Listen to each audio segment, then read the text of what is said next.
Good morning this morning. Hope everyone is doing well. I got my coffee today, got it from Panera.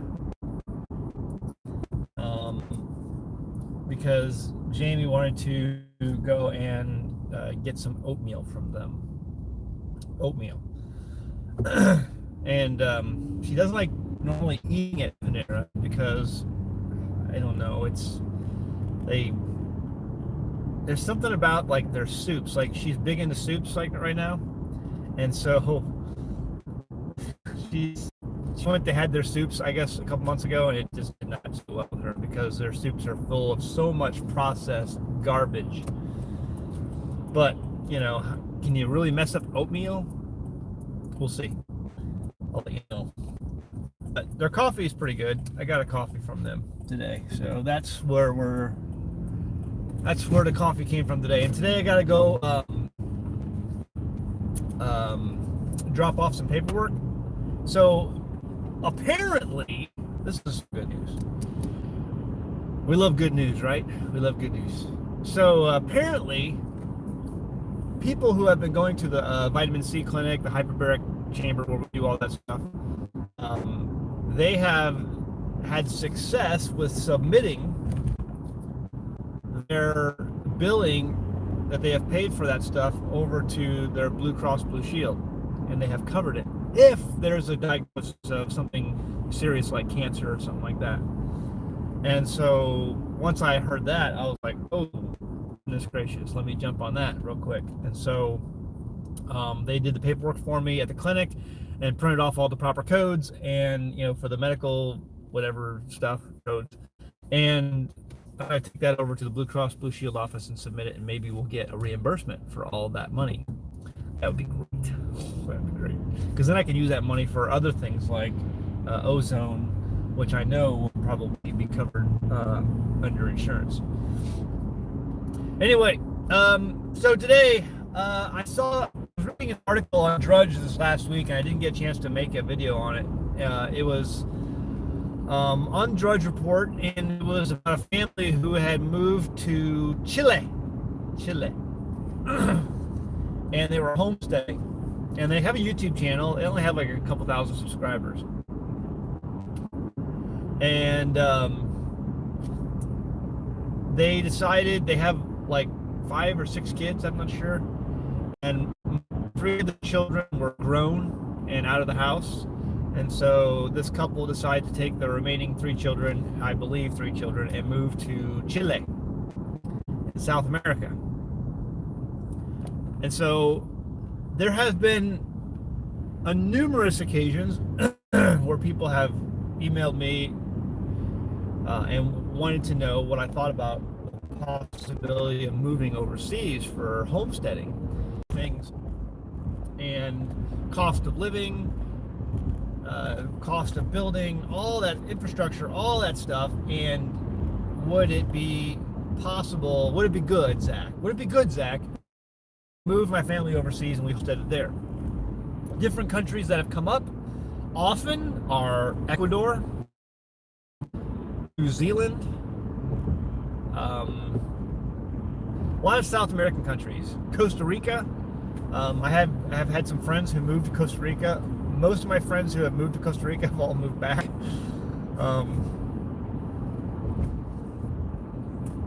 And so why or why not moving overseas? New Zealand's another big one. A lot of people have gone to New Zealand because they have more favorable gun laws compared to the rest of the world. If you're Second Amendment oriented, that's a big thing that needs to, for real true liberty. Because I mean, the reason America is so great is because of the liberty and the freedom we have here. And then, yes, I know there are lots of examples that prove that, listen, we don't really have the liberty and freedom that we think we have. I totally get that. I mean, look at property taxes. I mean, if you stop paying property taxes tomorrow, they're going to come take your home away at some point, or your land away, or whatever your homestead is away. You have to pay property taxes. So if you have to pay property taxes, the question then becomes, do you really own your homestead or not?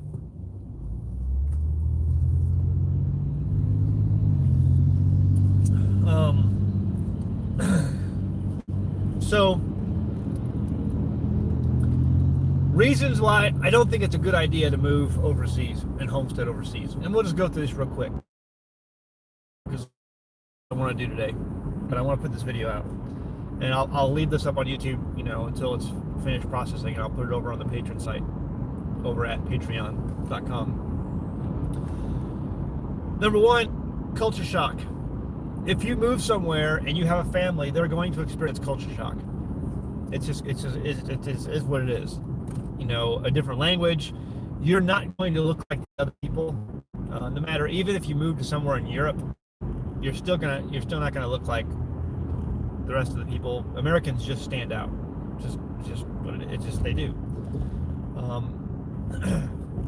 And Europe today is mostly looking more like the Middle East every year, more and more every year, because Europeans aren't reproducing themselves, and most of the European culture that people used to like is gone. And there's Wildcat.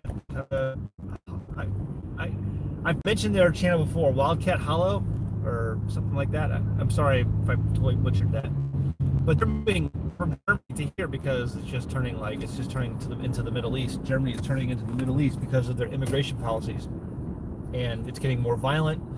It's just getting ridiculous. It's so basically they're taxing their citizens into oblivion to pay for all the immigrants.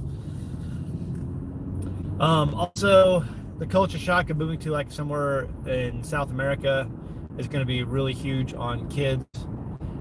When Jamie was raised in Papua New Guinea, she moved here to go to college, and it was culture shock moving back because they had moved to Papua New Guinea when the kids were really young, and so they didn't really experience culture shock. The kids didn't, the parents did. But Jamie talks about how she experienced the culture shock and coming back to America. And just, that was a little bit of a hurdle to get over. And so it's harder on your family to do that sort of thing. Hey guys, do me a favor, if you're here, hit that thumbs up button. And so culture shock is a huge issue. Trying to figure out language, trying to figure out, what food is, foods and new foods, and everything is so new. Everything is different. It's like you're relearning how to live, and that can be hard on a family. So just understand that. Then,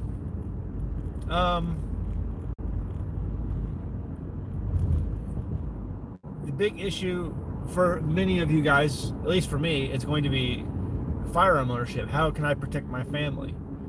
A friend of mine went there and realized, you can't own guns there. You can't bring in guns in Costa Rica, but you could own a crossbow. And so he ordered a crossbow. It was like the only thing he could use to defend himself if he had to. And these third world countries over there have, over the last 100 years, experienced a lot of turmoil here and there, and deposing of dictators, and that's just, when that sort of thing happens and a society collapses, you're going to be the nail that sticks up. You're never going to really be able to fit into a culture like that. You just can't. In America, it's a lot easier. You can fit in a lot easier. There's a few simple rules. Like you move from the city. I mean, even like where I'm at now, I'm in the city. You move from the city into the country. It's real simple. Get a pickup truck. Don't get a new one. And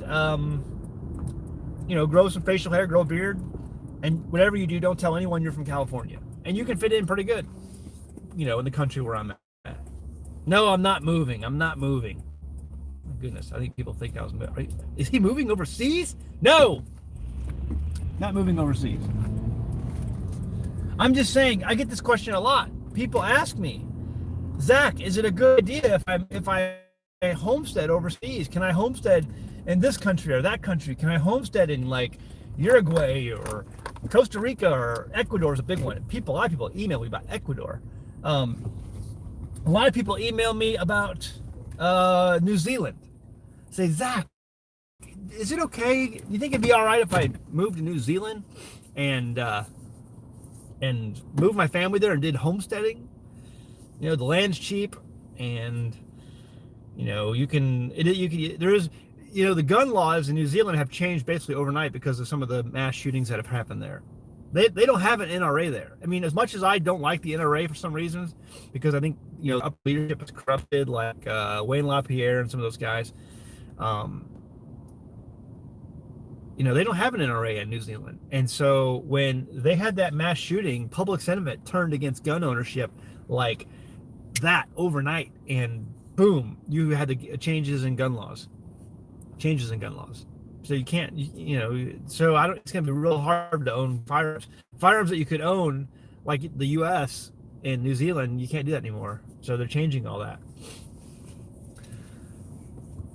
I just think there's a lot of big issues with moving overseas. Culture shock on your family is number one. Being able to fit in, number two. If something happened to the stability of the government of whatever country you're living in, you're going to stick out like a sore thumb. A lot of chance, usually when the stability in the last 100 years or so, when a government becomes unstable, they usually blame Americans for their instability, because America is, I mean, everything is run by the U.S. dollar in this world today, the petrodollar. It's the U.S. dollar. And so when something happens, a lot of times the blame falls on America. And guess what? You're an American living in a foreign country now. What are you going to do when the nationals turn against you because their government is throwing out propaganda that this is all America's fault? Oh, and by the way, here's an American living down the street from you. It just doesn't bode well. So, culture shock, you won't fit in. Gun ownership, the ability to defend your family.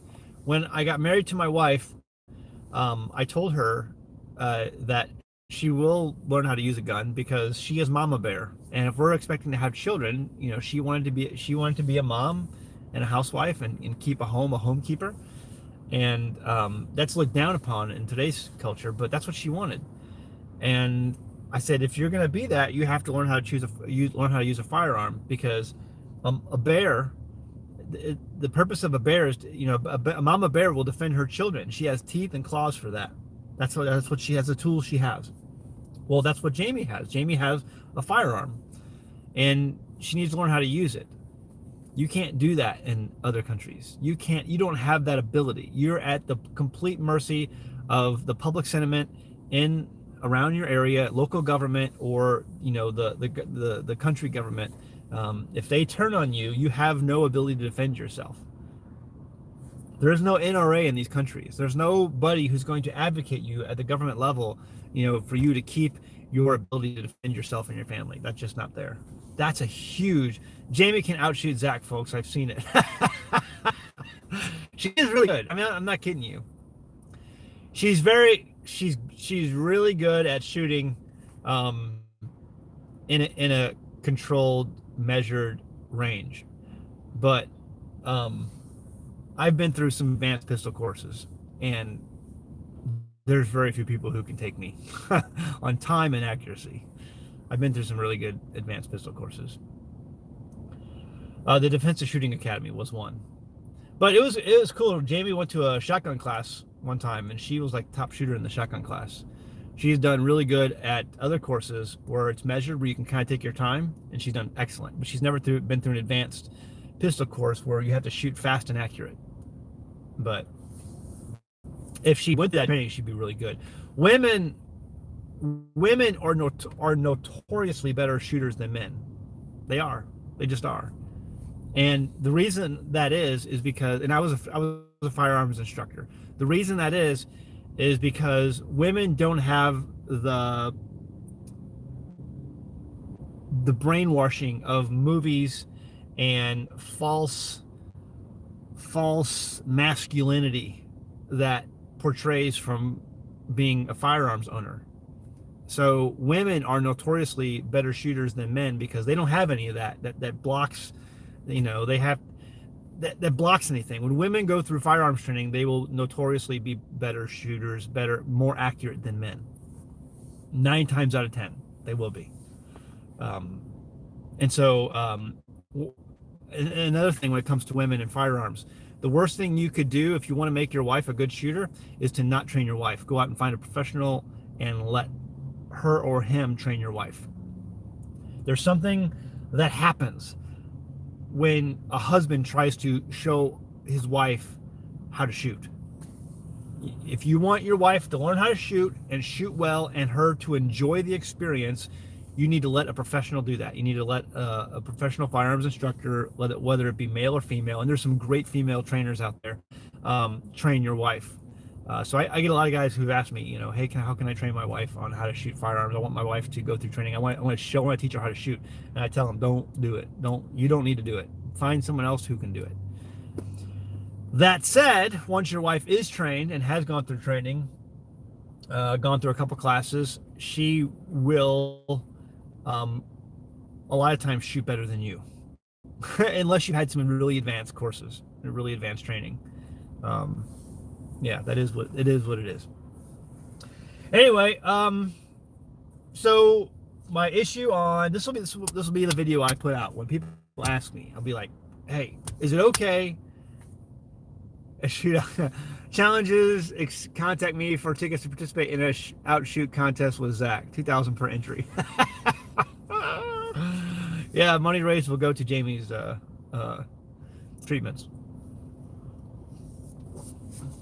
I'm good, man. I'm telling you, I'm real good, and I'm fast. When I took my last advanced pistol course with the Defensive Shooting Academy, I was tying the top instructor at that course. It was really good. It was awesome. While I was fighting over the basics of learning to shoot. Yeah, you know what I was thinking. Yeah, that's really true. I've watched plenty of arguments with husband and wife fighting over basics. Yeah, you don't need to do that. If you want your wife to learn how to shoot, don't be. But see, that's the thing. It's about what's that word I'm looking for? What's that word?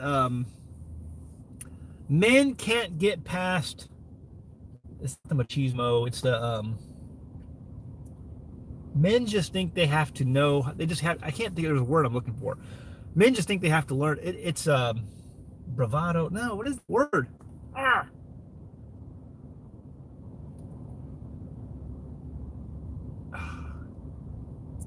After you train your wife how to shoot, you better behave. Yeah, you better. Ego. It's the egotistical nature of man. I have this ego, and I have to, I have to be the one to show my wife how to shoot. That will not work. If you want to train your wife, you got to get over your ego, and you got to go out and find an instructor, and they will be able to teach your wife how to shoot. And she will be able to learn.